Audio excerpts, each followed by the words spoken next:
गुरुजी, जैसे कि महाराज जी आपने हर बार कहा है कि किसी और के लिए कर्म करना चाहिए, किसी और के लिए करना चाहिए। जैसे कि कुछ लोग या कुछ मजदूर लोग हैं, चाहे कुछ मेडिकल चलाते हैं, वो जो कार्य करते हैं उसको उनको पता है उसमें उनके अर्थव्यवस्था है या पैसों की वृद्धि होगी या पैसों की इनकम होगी या धन की वृद्धि होगी, ऐसा कार्य करना उनको मजबूरी होता है। क्योंकि आज के टाइम में धन सब कुछ मानते हैं लोग, क्योंकि धन से सब कुछ प्राप्त हो ना हो, लेकिन बहुत सारी कुछ समस्या हो सांसारिक, वो दूर हो जाती है। चाहे हम कपड़ा पहने चाहे हाँ, भोजन ठीक। करें तो उससे दूर हो जाती है। अगर वो अगर जहर की दुकान कर रहा है, बेचने की, जो फसलों की जहर की, क्या उससे पाप लगेगा? अगर मेडिकल की दुकान है तो अगर वो नशे की कोई दवाई बेच रहा है, क्या उससे पाप लगेगा?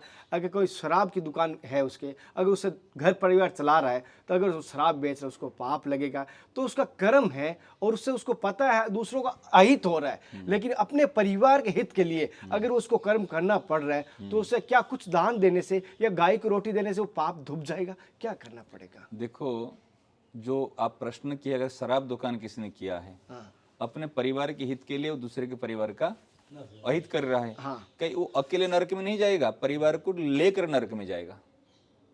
ऐसे व्यक्ति जो परिवार का हित कह रहे ना, वो हित नहीं कर रहा है, वो परिवार का महान अहित कर रहा है, महान अहित कर रहा है। आपको इसके प्रत्यक्ष उदाहरण बताऊं, आप जो रामचरितमानस पढ़ते हैं, इनके जो पूर्व ऋषि है हमारे वाल्मीकि जी, हाँ वाल्मीकि जी जो पहले उनका नाम था दस्यु रत्नाकर, तो उन्होंने भी इसे चोरी कर रहे थे, डकैत कर रहे थे और उसमें धन उपार्जन कर रहे थे। ऋषियों ने उनको मिले, अरे भाई तू धन किस लिए कमा रहे? परिवार के लिए कमा रहा हूँ, मेरा जो ये तो मेरे पैसा है, मेरी धंधा है, मैं कर रहा हूँ। उन्होंने कहा तू जो पाप करके धन कमा रहे हैं, तेरे पाप को कौन लेगा? क्यों? मेरी पत्नी ले जाएगी, मेरे पिता ले लेंगे, मेरे परिवार वाले ले लेंगे, मैं उनके लिए कमा रहा हूँ। तो तू जाके एक बार पूछ क्या? उनको भेजे। जब भेजे तो उन्होंने कहा मैं जो कमा रहा हूँ, ये जो पाप कर रहा हूँ, लुटना, दूसरे को दुख देना, इस प्रकार कमा रहा हूँ, तो ये पाप को कौन लेगा? पत्नी तो अर्धांगिन है, तू ले लेगी? उन्होंने कहा मैं पाप पत्नी नहीं हूँ, धर्म पत्नी, अग्नि की साखी में शादी हुई, मैं पाप नहीं लेती हूँ। आप जानते, आप करते, आप जानो। पिता ने कहा क्या तुम बेटा हो तो कमा के हमको भरण पोषण करना तेरा का है, हम क्यों लेंगे? परिवार के सारे सदस्य मना कर लिए। मना करने के बाद मैं सोचा मैं इतने पाप कर रहा हूँ तो किसके लिए कर रहा हूँ? तो उन्होंने आकर महर्षियों को, सप्तऋषियों को बांध कर गया था, नहीं तो चले जाएंगे। आज जैसे देखा, उन्होंने कहा अरे कोई लेने के लिए तैयार नहीं। अभी समझ में आया कि करूँ क्या?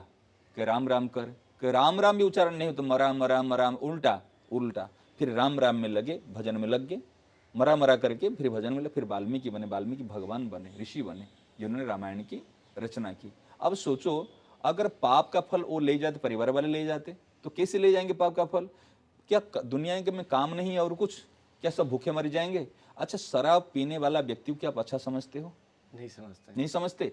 मान लीजिए आप शराब की दुकान दिए है, ठीक है ना?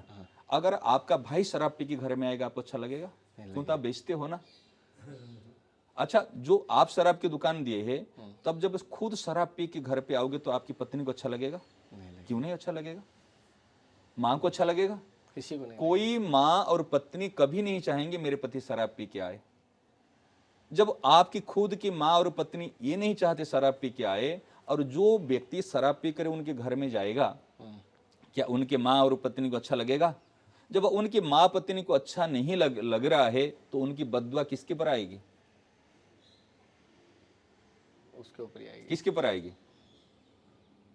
जो बेच रहा है उनके पर आएगी। उसी के ऊपर आएगी। जिसने मदिरा बना रहा है, जो बेच रहा है, जो एजेंसी होते हैं ना, प्रचारक, तो प्रचारक को कमीशन मिलता ना? नहीं मिलता? हाँ। जैसे कोई अच्छा काम की, जो भी काम करता है जिसका, उसके उनका कमीशन मिलता है, परसेंट मिलता है। अगर मदिरा बनाने से लेकर मदिरा बेचने तक सबको पाप का कमीशन मिलेगा। समझ में आ रहे ना? एजेंसी है ना आप, उसी डिपार्टमेंट की, उसी संस्था की आप एजेंसी है। एजेंट हो तो एजेंट को तो कमीशन मिलेगा। तो जो जितना माल बेचता है उनको इतना मुनाफा है।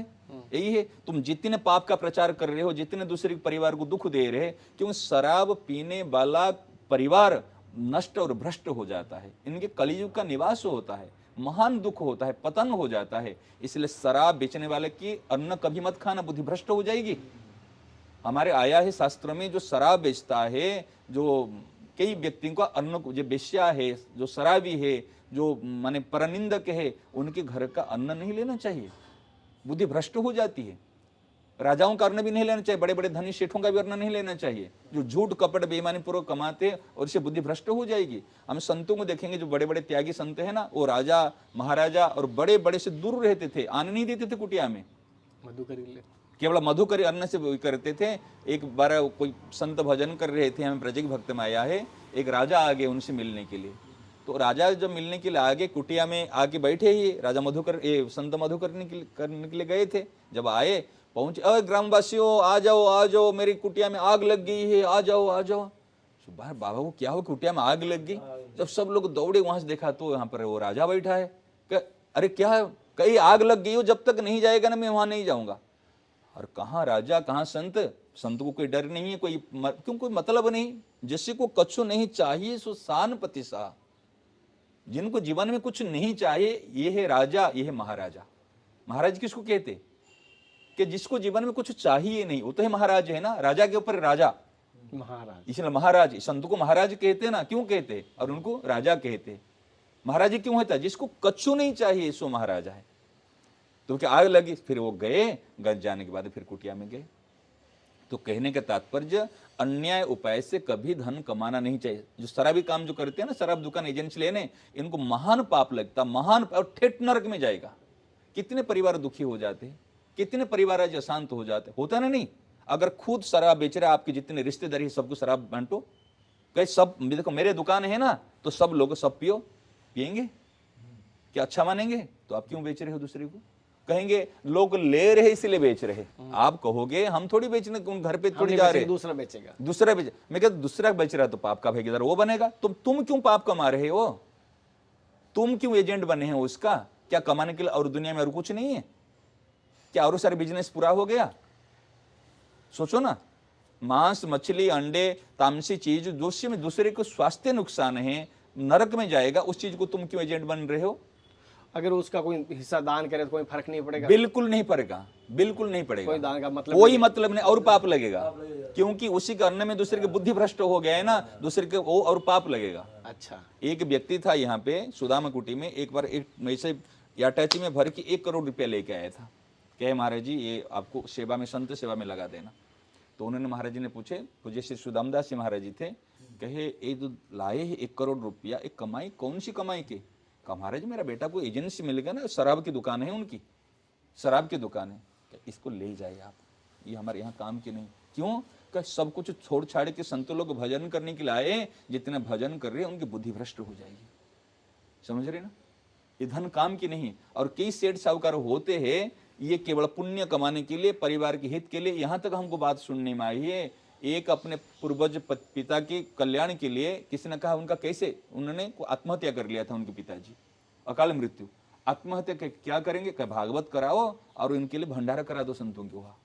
तो भंडारा करेंगे लिए क्या करेंगे? कई काम करो, पिता की कल्याण चाहते हो ना, कि जो हड्डी है वो हड्डी को थोड़े से अगर चुर के अगर आटा में मिला दोगे ना, तो संतों के पेट में जाएगा तो उनका कल्याण हो जाएगा। तो वो व्यक्ति ने हड्डी को चुरा के थोड़ी सी ये कराया, गंगा जी में विसर्जन किया और उन्होंने आटे में मिला दिया। आप सोचो कितने संतों को पेट में गया उस चीज को, कितने बड़े दूषित हानि हुई इसमें। अरे भैया कभी संतों को बिगाड़ना नहीं चाहिए। हम कहते संत किस बिगाड़ते? ये हम लोग ही बिगाड़ते उनको। सच्ची बात देखा जी, वो भजन साधन में रहे हैं और हम इनको बड़ा बनाते, हम इनको स्कोप देते, हम इनको ये कराते और हम इनके पास में जाके हम ही अपने धन के प्रलोभन से किस तरीके से। हाँ, अगर जो अच्छे संत होते तो आप कितने भी प्रलोभन दो, कितना भी कुछ लेने देना नहीं है, कोई मतलब नहीं उस चीज को। तो इसलिए इस चीज को ध्यान रखना चाहिए, कभी भी अन्याय से उपार्जन नहीं करना चाहिए, गलत प्रक्रिया से नहीं करना चाहिए। इसमें आपका परिवार का, समाज का, खुद का नष्ट होगा, ठेठ नरक में जाओगे, कोई रोक नहीं सकता। आप सोचोगे 10% में दान दे दूंगा तो मेरे पाप से छुटकारा मिल जाएगा, कैसे मिल जाएगा? जो चीज आप अपने लिए नहीं चाहते हो वो दूसरे के लिए मत करो, मत करो, मत करो। यदि आप अपने परिवार के लिए नहीं चाहते हो, दूसरे के लिए क्यों कर रहे हो? सीधी सी बात, धर्म क्या है? आत्मनि प्रतिकूलानि परेशान न समाचरेत। जो आप अपने लिए नहीं चाहते हो दूसरे के लिए मत करो। आप शराब की दुकान दिए, आपका बेटा शराब पिएगा तो आपको अच्छा लगेगा क्या? अगर अच्छा नहीं लगेगा तो दूसरे की बेटे को क्यों पिला रहे? विचार करो ना। जैसे कि महाराज जी कह रहे हैं, अगर कोई भी बुरे कर्म से या बुरे कार्य से अगर पैसा या कोई भी धन होता है, घर परिवार के लिए करता है, तो उसका लिए वो घर का भी नाश कर रहा है और पूरे खुद का भी नाश कर रहा है, अपने कुल का भी नाश कर रहा है, और जिनको भी दे रहा है उनकी बुद्धि भी भ्रष्ट कर रहा है। इसमें अहित देखो, खुद के बुद्धि भ्रष्ट हो जाएगी, जो परिवार में वो धन जाएगा वो परिवार का बुद्धि भ्रष्ट हो जाएगी, उनकी बड़ी अहित हो जाएगी, चाहे तबीयत खराब हो जाएगा, चाहे एक्सीडेंट हो जाएगा, चाहे कोर्ट कचहरी में पैसा चले जाएगा, किसी तरीका से वो पैसा बर्बाद हो जाएगा। चाहे इसके कारण समाज की भी नुकसान हुई, खुद के शरीर के नुकसान, परिवार के नुकसान, समाज के नुकसान, और इस व्यक्ति का कोई इज्जत नहीं है समाज में, यहाँ भी नहीं है संसार में, और भगवान के पास में भी इनका कोई स्थान नहीं है, ठेठ नरक में जाएगा। इसलिए इस कार्य को कभी मत करना। आप कहेंगे अगर हम नहीं करेंगे दूसरा करेगा, क्या संसार में इस चलता रहता, और दूसरे में चलता रहे तो ठेठ नरक में जाएगा, इसलिए कोई रोक नहीं सकता। आप क्यों कर रहे हो? क्या समाज में और कुछ नहीं? बहुत सारी चीज करो। जैसे कि महाराज जी का एक बात का मैं बताता हूँ। जैसे हमने पूछा था महाराज जी का सवाल से कि कोई भी कार्य कर रहे हैं, अगर दूसरे का अहित हो रहा है, उससे अगर हमें भी अहित होगा, ये सत्य। अगर हम कोई भी कार्य कर रहे हैं, अगर नशीली दवा बेच रहे हैं, चाहे शराब बेच रहे हैं, चाहे कुछ भी XYZ, बहुत सारे ऐसे कार्य होते हैं, बहुत भाई करते हैं अपने घर परिवार चलाने के लिए। अगर दूसरे का अहित हो रहा है तो उसमें उनका स्वयं का अहित होना संभव है। गुरु जी ने जैसे कहा। महाराज जी, जैसे कि एक आपने अभी प्रसंग आया था भागवत कथा का, तो मुझे कुछ सवाल करना चाहता हूँ भागवत कथा संबंधित। हाँ हाँ। जैसे कि सुना है कि भागवत कथा की व्यासपीठ पे ओनली फॉर संत महात्माओं को बैठना चाहिए या ब्राह्मण को बैठना चाहिए, लेकिन आज के टाइम में मैंने बहुत सारी माताओं, बहुत सारी बहनों को देखा है, और महीने में 2-2, 3-3 कथा करते देखा। मैं रियल में कहूँगा, उनका लाइव प्रसारण भी बहुत सारी जगह हुआ है, महीने में 2-2, 3-3 कथा करते हुए देखा।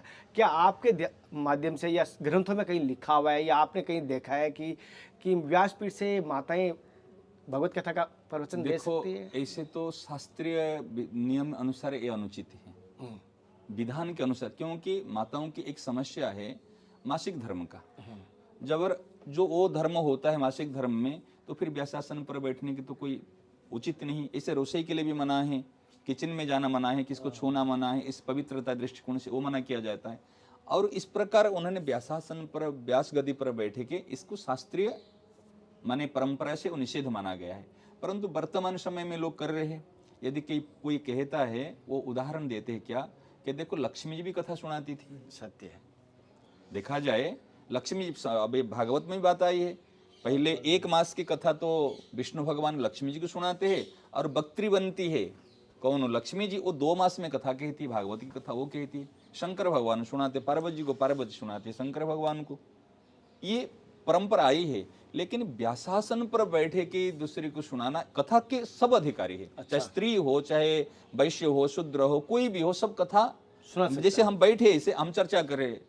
लेकिन व्यासासन पर बैठे की चर्चा करने के ऐसा नियम नहीं है। जैसे पार्वती की कहो, लक्ष्मी जी कहो, वो जब बैठी जाती है वो कथा सुनाती है, अपने पति देव है, परिवार है, सुनाओ, खूब मना नहीं। आपकी पत्नी भी सुना सकते, कोई भी सुना सकते, कोई मना नहीं, परिवार को सुनाओ।